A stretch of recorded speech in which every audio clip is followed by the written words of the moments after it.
Okay, happy Sunday everybody. Once again, my apologies for interrupting your Sunday, your weekend, your day of rest.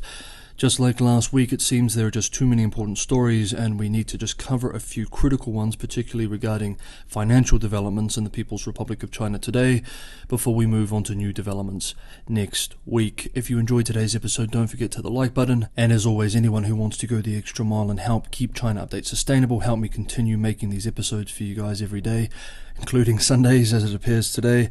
Patreon and Buy Me a Coffee links are in the description below. But with that said, let's jump into today's special Sunday episode. On Friday, the newly established Beijing Stock Exchange announced that it will introduce the so-called BSE 50 index, comprising 50 large and liquid companies. This is the first index that the third national stock exchange on the Chinese mainland, which focuses on small and medium-sized enterprises, has launched. The unfortunately named BSE 50 index will be market value weighted. However, the weighting of a single stock will be capped at 10%, and the combined weight of the top 5 companies will be capped at 40%. As of Friday, the Beijing Stock Exchange has 110 stocks listed, with a total value of near 200 billion RMB, $29 billion US. The much bigger Shanghai and Shenzhen exchanges primarily serve large and mid-sized companies.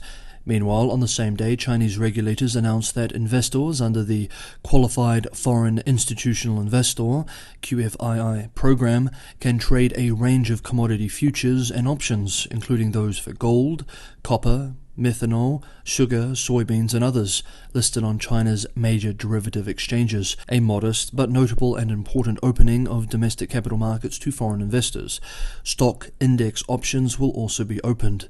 In a previous statement, the China Securities Regulatory Commission expressed that the move is intended to, quote, provide foreign investors with additional hedging tools and attract more overseas capital, end quote. Since the transfer of funds under the QFII scheme is more convenient, the expansion will make it easier for foreign institutional investors to participate in the domestic derivatives market. The option to allow QFII investors trade commodity futures and options such as crude oil and gold could help them hedge inflation risks, end quote.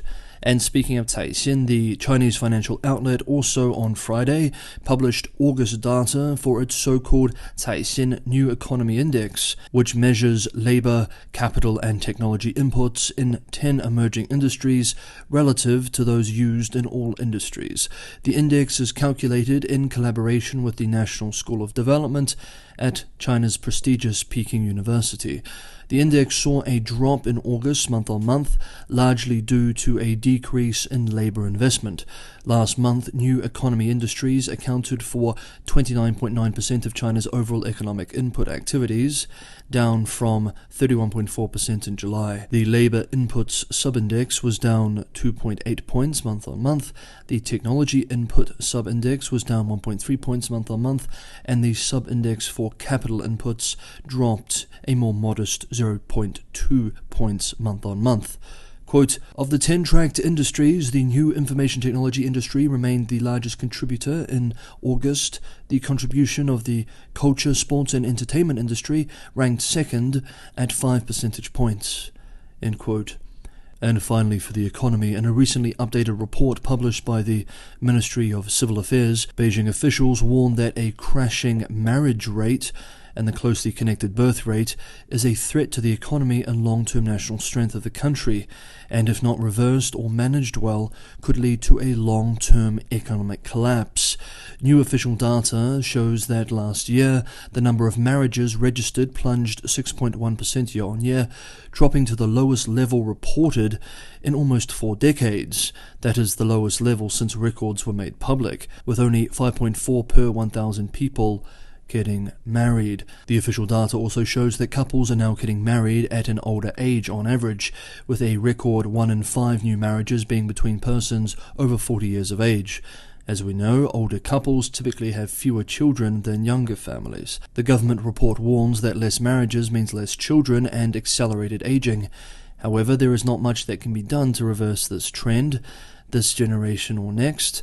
While cohabitation and matrimonial trends are affected by public policy, culture, and environmental factors, Ultimately, the main reason for less marriages and less children now is because of the process of aging, which has already been underway for some time now already. Through the combination of the one-child policy and the effects of urbanization and development on the population, China stopped having that many children 30 years ago.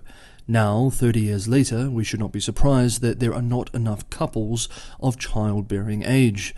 The United Nations predicts that China's population is likely to start shrinking next year.